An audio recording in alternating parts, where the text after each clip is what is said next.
Glória a Deus. Eu quero que você abra a sua Bíblia comigo e vamos ficar em pé em respeito à leitura, à palavra do Senhor.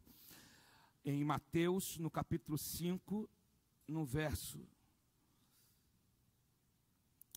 do verso 13, do verso 14 ao 16, e depois Êxodo, capítulo 27.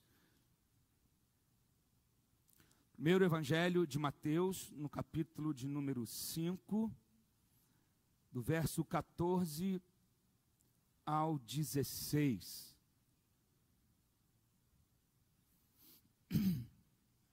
E depois, livro de Êxodo, capítulo 27. Diz assim a palavra do Senhor no Evangelho de Mateus 5, verso 14. Vocês são a luz do mundo. Não se pode esconder uma cidade construída sobre um monte. E também ninguém acende uma candeia, ou uma vela, ou uma lamparina e a coloca debaixo de uma vasilha. Ao contrário, coloca no lugar apropriado. E assim ilumina a todos os que estão na casa.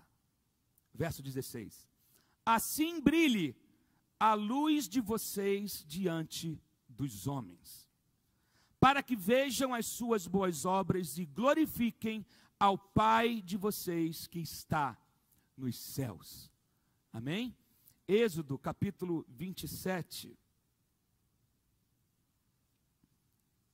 Êxodo capítulo 27, verso 20 e 21.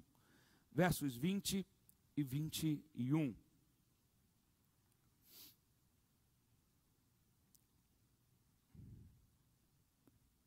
Ordenem aos israelitas que lhe tragam azeite puro de olivas batidas para a iluminação, para que as lâmpadas fiquem sempre acesas. Verso 21. Na tenda do encontro, do lado de fora do véu que se encontra diante das tábuas da aliança, Arão e seus filhos manterão acesas as lâmpadas diante do Senhor, do entardecer até de manhã. Este será um decreto perpétuo entre os israelitas, geração após geração. Amém? Você pode sentar no seu lugar. Deus sempre foi muito específico quando Ele deu a ordem para Moisés, para a construção do tabernáculo. E Deus é um Deus detalhista. E eu quero qualquer dia desses fazer a série de mensagens aqui sobre o tabernáculo. É uma série de aproximadamente 6 mensagens. Eu quero voltar a estudar sobre isso com a igreja, porque é um tema maravilhoso e você precisa entender que tudo que tem na Bíblia tem um propósito. Então, e Deus é detalhista em tudo que Ele faz. Nós podemos ver isso em cada detalhe do tabernáculo que Deus mandou Moisés construir, porque Deus revelou a Moisés de acordo com o modelo que Ele tinha no céu. E o tabernáculo é a própria figura de Cristo. O tabernáculo representa a Cristo. Então, Deus sempre foi muito detalhista e Ele falava e Ele frisava bem para Moisés: faça tudo conforme o modelo que eu te revelei. Tudo, você não muda nada, você cumpra exatamente o que eu te mostrei, o que eu te revelei. E aqui no que nós lemos, havia uma ordenança para, quando entrava no santo lugar, que era o segundo estágio do tabernáculo. O primeiro estágio era o átrio. No átrio várias pessoas tinham acesso, mas conforme mais íntimo, mais perto da presença, o acesso era mais restrito. Só algumas pessoas tinham acesso, e ali e dentro não tinha luz natural. Alguns teólogos chegaram a dizer que era possível que tivesse alguma janela no tabernáculo. Lenda, mentira, não tinha. A Bíblia fala, não tinha janela no tabernáculo, não tinha. Então, porque ali dentro era exclusivo para somente a luz da presença de Deus era que iluminava. Então, ali tinha o candelabro com as sete hastes, e ali aquelas lâmpadas tinham que ficar acesas continuamente. E diante do candelabro tinha a mesa dos pães. Você sabe que pão representa a palavra. O pão representa a palavra. Mas a palavra, ela só pode ser vista quando o Espírito Santo está queimando. Porque é o Espírito Santo que revela a palavra para nós. Por isso que tinha um motivo da lamparina ou do candelabro ficar de frente para a mesa dos pães, porque só é possível ter revelação pelo Espírito Santo de Deus. É impossível, você não pode ter revelação a não ser pelo Espírito Santo. O Espírito Santo revela Jesus para você, o Espírito Santo abre o teu entendimento, o Espírito Santo faz saltar as palavras da Bíblia na tua mente, você começa a ter revelações e entendimento de algo que antes parecia que existia um véu sobre você. E quando o Espírito Santo vem, esse véu, essa escama dos olhos são retiradas. Então havia uma ordem.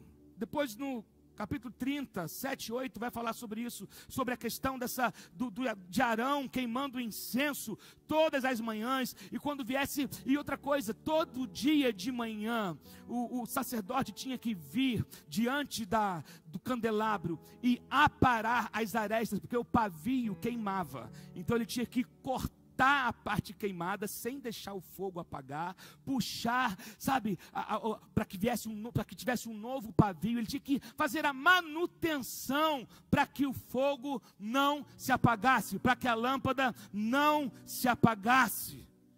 Era uma grande responsabilidade manter a lâmpada acesa. Era uma grande responsabilidade fazer a manutenção e deixar e não permitir que a lâmpada se apagasse. Deus havia falado: a lâmpada não pode se apagar, ela deve arder continuamente.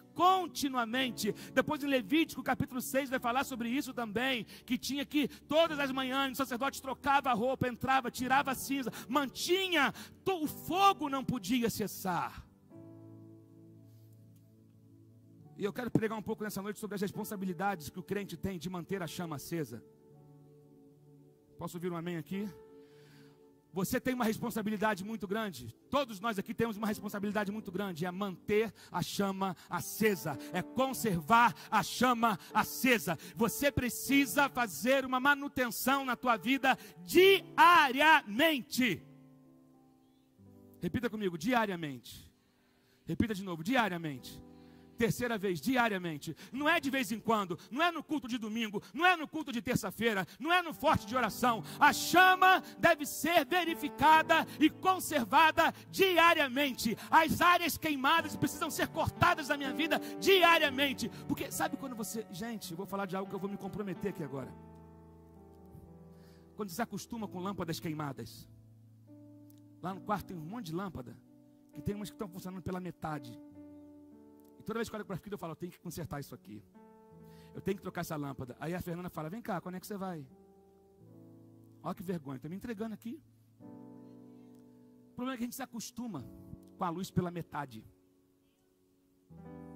A gente se acostuma com o mover pela metade. A gente se acostuma com o compromisso pela metade. A gente se acostuma de ser crente pela metade. A gente vai se acostumando com as coisas que vão perdendo força, e a gente vai se acostumando com aquilo e não repara logo. Daqui a pouco você se acostuma com a dobradiça da porta sem óleo, e está fazendo barulho, e você já se acostumou com barulho, você se acostumou já de viver uma vida fraca em Deus, e já se acostumou a isso. Deus quer te tirar disso aí hoje. Sabe, não se acostume. Deus sempre falava: não deixa a chama apagar, não deixa a chama apagar, não deixa que o fogo morra, não deixa que ele se apague. Você sabe que isso é possível, porque em Tessalonicenses vai dizer: não extingais o Espírito Santo na tua vida, não apagueis o Espírito. É possível você apagar o Espírito quando você não conserva a tua vida nele. Quando você vive uma vida carnal, quando você vive uma vida regada pelos teus desejos, você espanta o Espírito Santo. Lembra que o Espírito Santo é representado por uma pomba. Pomba você espanta assim. Não é verdade?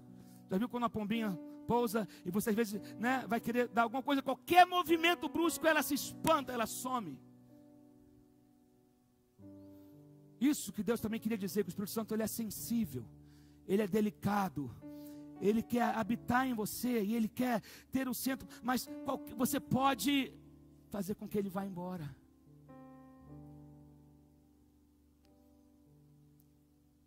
Sabe? Nós precisamos reagir, precisamos nos movimentar em direção a uma vida profunda, mergulhada em Deus e acesa, para que todos que entrarem nesse lugar possam ver que há um fogo que arde aqui, que há uma chama que arde aqui, para que onde você chegar, as pessoas possam perceber que há um calor que sai de você, e é algo diferente, porque é uma chama que ela foi revisada hoje de manhã, a lenha é nova, então o fogo é novo, a presença está fresca, há óleo suficiente.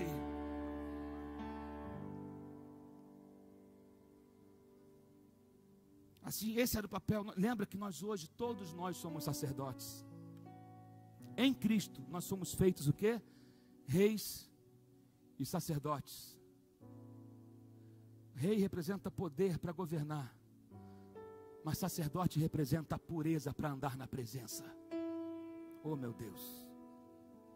Por isso que Ele nos compara a Deus. Quando Jesus nos fez reis e sacerdotes, Ele estava restaurando em nós o poder para o governo e a pureza do sacerdócio, a pureza do compromisso, sabe, com Ele, para andar com Ele, grudado nele. Então mantenha a tua chama acesa. Esse é um modo de vida que nós temos que buscar. Oh meu Deus, alguém está entendendo aqui? Eu vou começar a pregar ainda, mas nós temos o poder, nós temos o nome que desata tudo. Posso ouvir um amém aqui? Você precisa crer no que você ouve. Tem gente que ouve, mas não crê. Ora, mas não crê. Busca, mas não crê. Ele só está ele só vai na onda. Mas ele ainda não entendeu aquilo, quem ele é, quem Deus é, que o nome que está à disposição dele tem todo o poder. E nós precisamos, Deus quer levantar uma igreja poderosa na terra, e você faz parte disso. Você crê que você faz parte de uma igreja poderosa? Não estou falando de uma denominação, não estou defendendo bandeira denominacional. Estou falando de igreja como o corpo de Cristo, de uma igreja poderosa para fazer cair as barreiras do inferno, as algemas do inferno, para fazer o inferno recuar. Quando a igreja decidir se levantar de verdade, o inferno vai recuar. Mas enquanto a igreja ficar brigando entre ela, o inferno vai fortalecer. Você precisa levantar e ser igreja nesse tempo, porque o inferno vai ter que recuar. Nós temos a responsabilidade de acender o fogo. Nós temos a responsabilidade de manter o fogo e deixar que o fogo nos consuma por completo. E nós temos a responsabilidade de deixar o fogo consumir os outros através da nossa vida.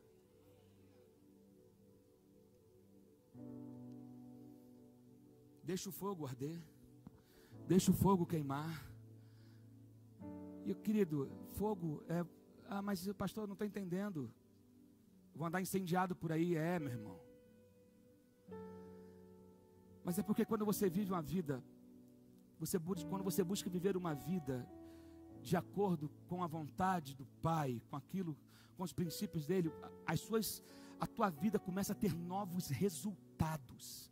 E eu estou trazendo para a prática. Não estou te pregando nada etéreo, nada místico, de maneira que você só fica nesse plano. Não, entenda uma coisa. O mundo sobrenatural é tão real quanto natural. Você não entendeu?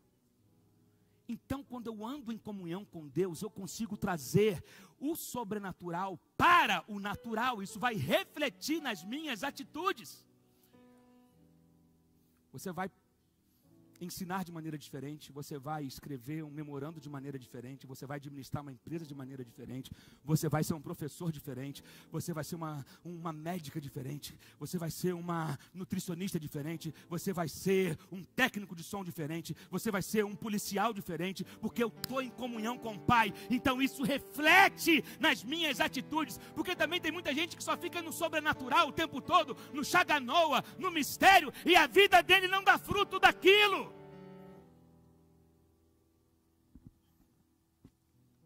Deus quer muito mais de você do que você ficar rodopiando e falando em mistério. Isso é bom, é maravilha, faz parte, mas isso não é o todo.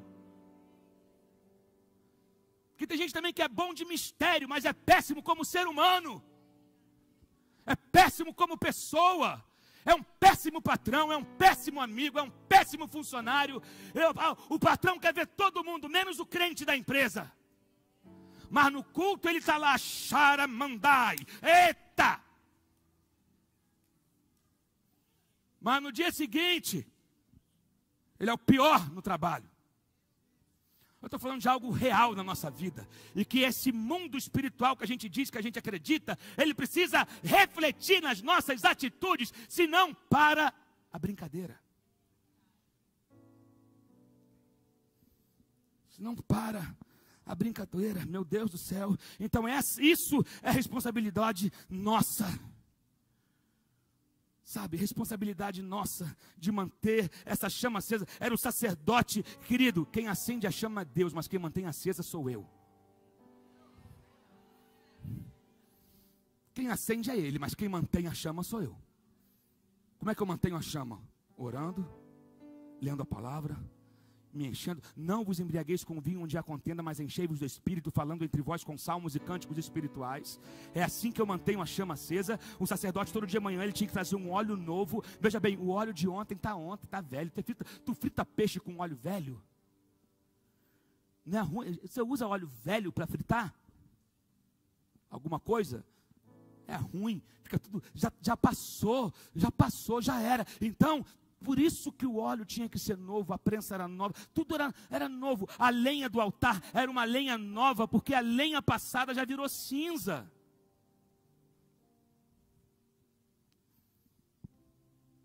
Meu Deus, eu quero que você entenda o seguinte, que Deus vai honrar o fogo. Deus vai honrar o fogo. Olha o que ele diz em Isaías 62, verso 1. Por amor de Sião eu não me calarei, e por amor de Jerusalém não descansarei, até que saia a sua justiça como um resplendor, e a sua salvação como uma tocha acesa. Deus vai honrar o fogo na tua vida. Quando você decide manter a chama acesa, Deus honra o fogo. Quando você decide viver uma vida aliançada com Ele, Deus honra o fogo. Isso vai retornar em bênção, em sabedoria, em paz, em ideias na tua vida. Coisas inéditas vão começar a acontecer, porque Deus está honrando o fogo, porque você decidiu manter a chama acesa, porque você decidiu ficar firme quando tudo estava desabando em tua volta. Você decidiu se manter de pé, você decidiu se levantar. Você decidiu viver a nova história. Você decidiu o Espírito Santo te conduzir. Então Deus vai honrar o fogo. Eu sinto uma unção diferente nesse lugar desde de manhã aqui hoje. Eu não sei se você está sentindo a mesma coisa, mas eu acho que isso aqui está diferente. Deus vai honrar o fogo. Você lembra da parábola das 10 virgens lá em Mateus 25? Você lembra? 5 imprudentes e 5 prudentes, e as imprudentes depois quiseram pegar o óleo, elas não se prepararam para aquele momento, elas acharam que ia ficar de dia o tempo todo, e não se preocuparam que a noite ia se aproximar, e quando a noite chegou, elas chegaram para outras prudentes e falaram, me dá um pouco do azeite, e elas falaram, não posso. Nós nos preparamos para a noite, nós nos preparamos para esse momento. Vão comprar. Vão comprar. Existem coisas que nós não podemos compartilhar, porque existem coisas que são pessoais. Existem um tipo de unção que ela é pessoal e intransferível. Por isso que eu tenho um certo problema com a de transferência de unção, porque a unção ela é específica, é como um DNA, só você tem. É como uma identidade, pode ter coisas parecidas, mas quando você bota o teu dedão lá no sistema da Polícia Federal, lá vai tirar o passaporte, alguma coisa, vai aparecer o teu nome, teu endereço, o dia que tu nasceu, puxa a tua ficha toda, porque só você tem aquilo. A unção é assim, ela é dada na medida certa, para uma obra específica, e para uma pessoa que tem um desejo de servir a Deus. Deus não desperdiça a unção. Por isso tem gente que pede unção e nunca recebeu, porque ele está pedindo, não sabe nem para quê. Deus só dá para aqueles que têm um propósito. Deus só dá para aqueles que entenderam quem eles são em Deus, quem eles querem ser, aonde eles vão chegar. E interessante é que Deus não tem problema. Deus é um Deus que ele sempre se antecipa antes que algo pior aconteça. No livro de 1 Samuel vai dizer que havia uma crise na época que Samuel surgiu. Uma crise institucional, uma crise religiosa. Os sacerdotes já não tinham mais, o sacerdote não ouvia mais a Deus. Os filhos do sacerdote envolvidos com pecado dentro do templo estavam cultuando, mas no pátio do templo se envolvendo com prostitutas, com roubo, com mentira, com engano. E o sacerdote mor, Eli, sentado numa cadeira, não repreendia seus filhos, não colocava limite nos seus filhos, estava confortável, porque o sistema religioso estava funcionando. Então não vou mexer com isso, mas diz a palavra que antes que a lâmpada se apagasse, Deus é responsável no que diz respeito a proteger a sua glória, a sua presença, a sua unção. E Deus sempre levanta alguém. Por isso, uma vez eu vi o pastor Luciano Subirá falando sobre isso, que Deus não tem problema com substituição. Deus não tem problema com substituição. Mas eu não quero que o outro ocupe meu lugar porque eu fui negligente. Eu não quero. No que depender de mim, meu irmão, eu vou me humilhar. Eu não vejo. Deus fala com Eli e Eli não faz nada. Várias vezes Deus repreendeu e Eli achava que nunca. Sabe aquele negócio que você ouve assim? Jesus está voltando, pô, eu ouço a minha avó falar, desde a minha bisavó falar, isso não está acontecendo. Não faz isso, porque eu ouço isso direto, mas nada aconteceu. Uma hora Deus chega. Uma hora Deus chega e fala, daqui não passa. Eli achava que nunca ia acontecer. Estava velho. Mas ele viveu uma tragédia no final do seu ministério que podia ter sido evitada. Tudo porque ele foi negligente com a presença de Deus. Mas antes que a lâmpada se apagasse, Deus levanta um garoto que foi colocado, interessante, filho de Ana.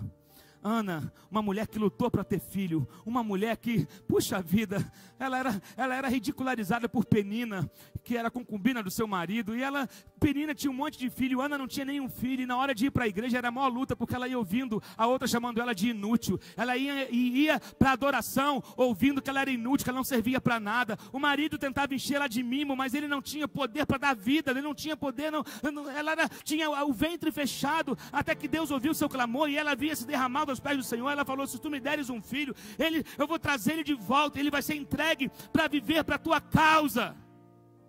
O menino nasce, Deus ouve a oração dela, nasce Samuel.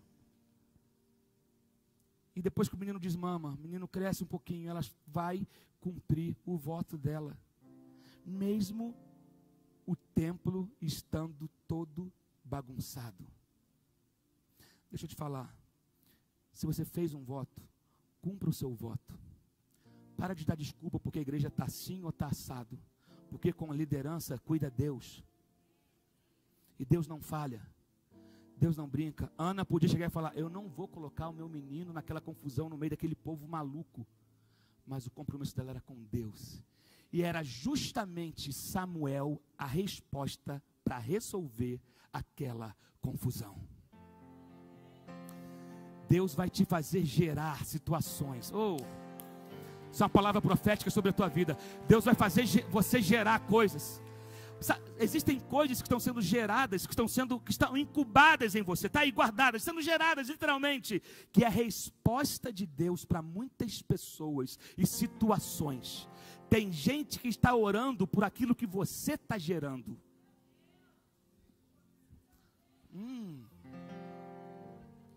Tem gente que está orando, levanta alguém, Senhor.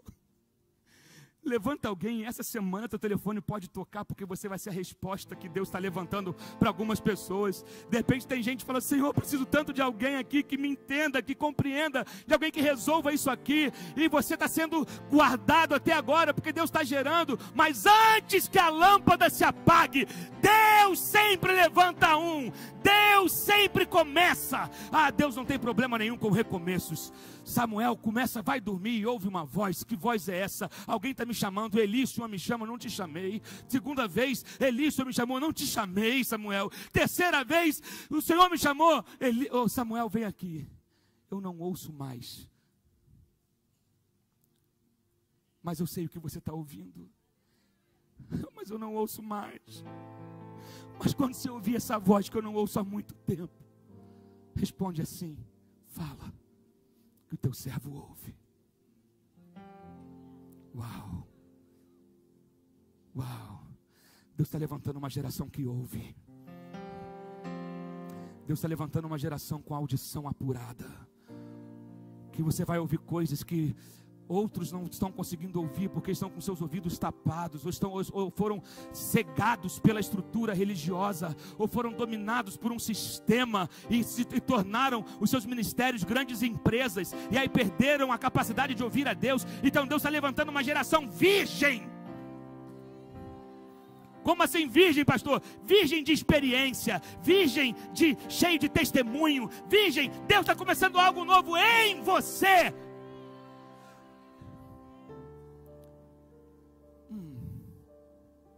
Deus está levantando. Você vê que Deus trata com virgens diferentes na Bíblia, ou com pessoas que, né, é diferente. Meu Deus, Deus não tem problema em começar do zero. Deus não tem problema nenhum com isso, em começar de novo. E é dos menos experientes que Deus gosta, porque às vezes o experiente ele é chato. O experiente, ele quer comparar o que a avó dele viveu, o que a bisavó viveu, o que o seminário ensinou, o que o manual diz. O experiente para Deus é chato. É por isso que Deus gosta de pegar gente sem experiência, porque Ele molda do jeito dele, Ele forja do jeito dele. Ah, meu Deus do céu, a melhor coisa para Deus é um inexperiente. Não se preocupa se você não tem experiência na área que Deus está te levantando. É inédito. Não se preocupe, não se assuste com o novo. Deus está fazendo algo novo, algo inédito, e é você que Ele decidiu usar. Mas eu nunca vi ninguém fazer. Não se preocupe com isso, vai começar em você. Eita glória.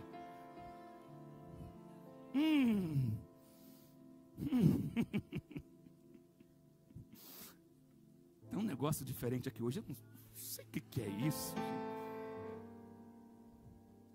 Acho que desde ontem dentro do avião, Deus veio me visitando ontem dentro do avião, voltando, eu fui pregar em Mato Grosso do Sul, sexta-feira, e na volta, sabe o que você sente quando o Espírito Santo está te chamando assim, e abre a Bíblia naquele versículo, coisas que você já está cansado de ler na Bíblia, mas de repente salta de maneira diferente. Começou com um texto de manhã de Atos capítulo 4, e agora fluiu para isso aqui, e é o Espírito Santo conduzindo. Eu falei: Senhor.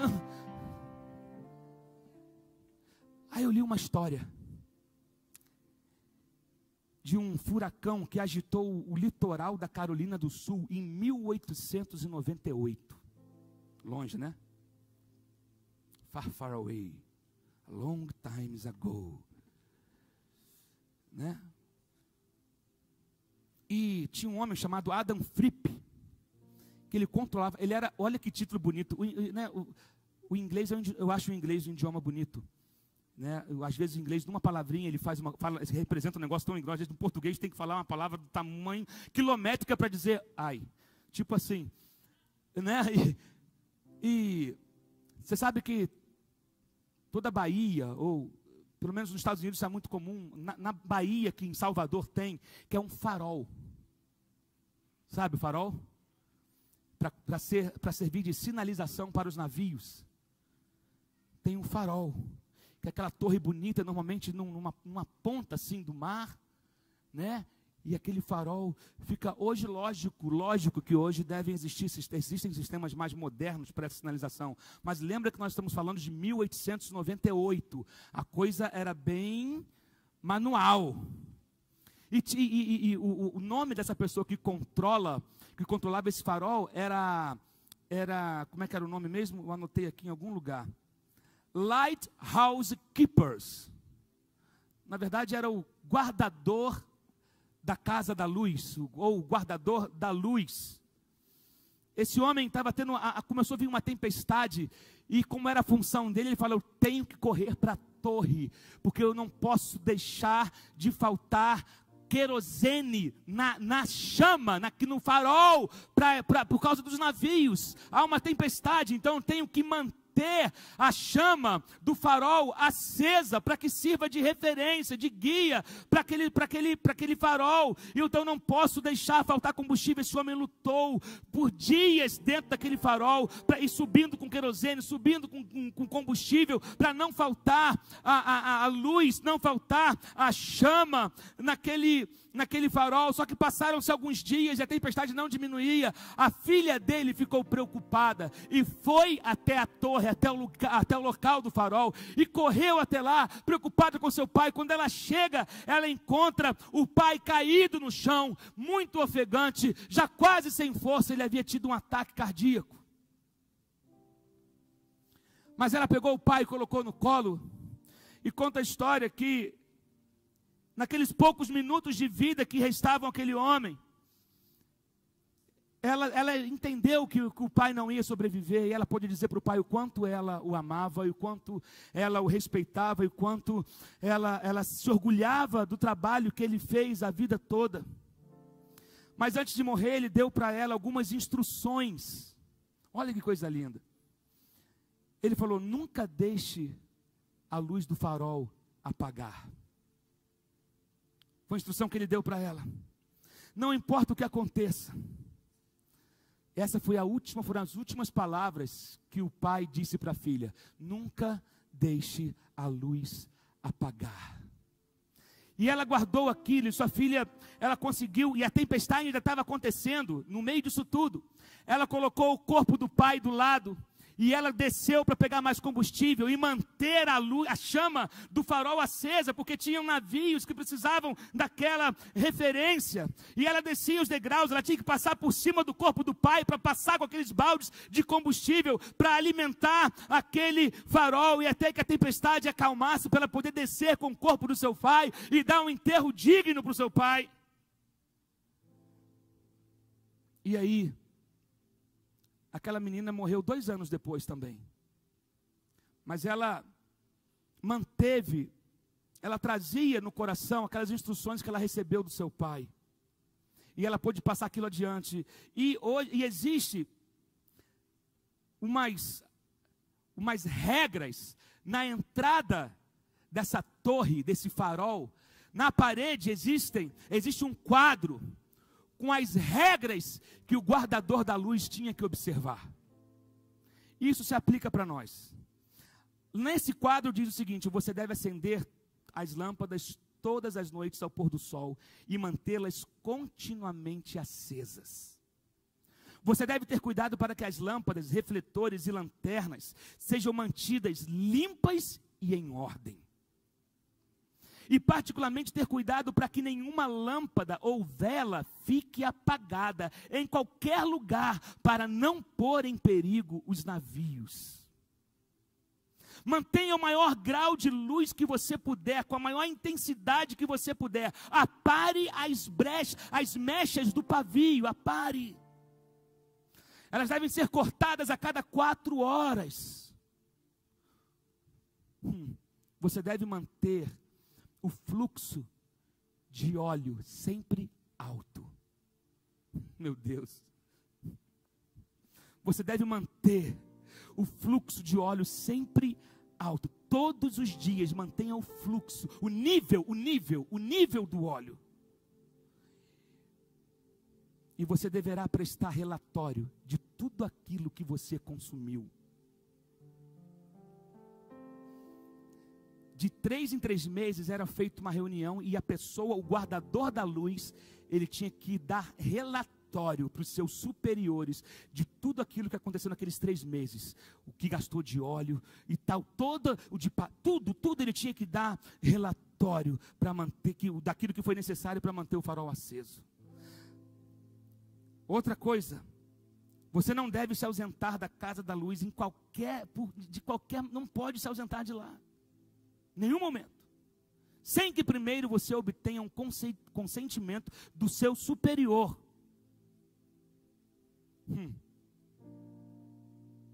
Você não pode se ausentar. Essa era a última última coisa que tem escrito nesse manual de instrução. Não se ausente. Que coisa linda. E isso se aplica à nossa vida.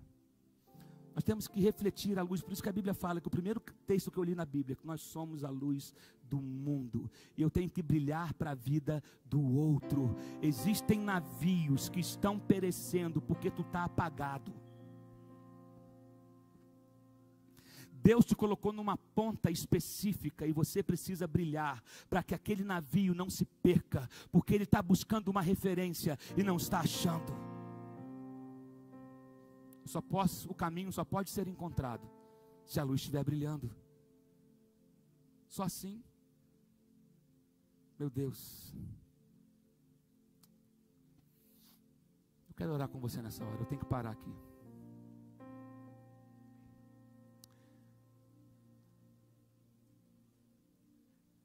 Hoje é o dia da sua revisão.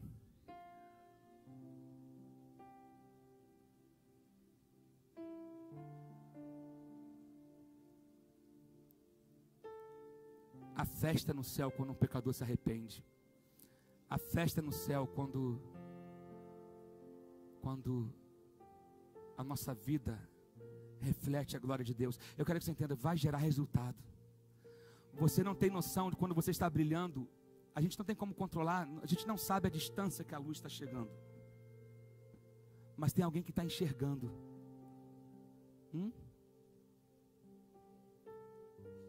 Quando a sua vida começa a refletir a glória de Deus, talvez você não vai ver um resultado perto, mas tem gente que foi alcançada porque te viu de longe.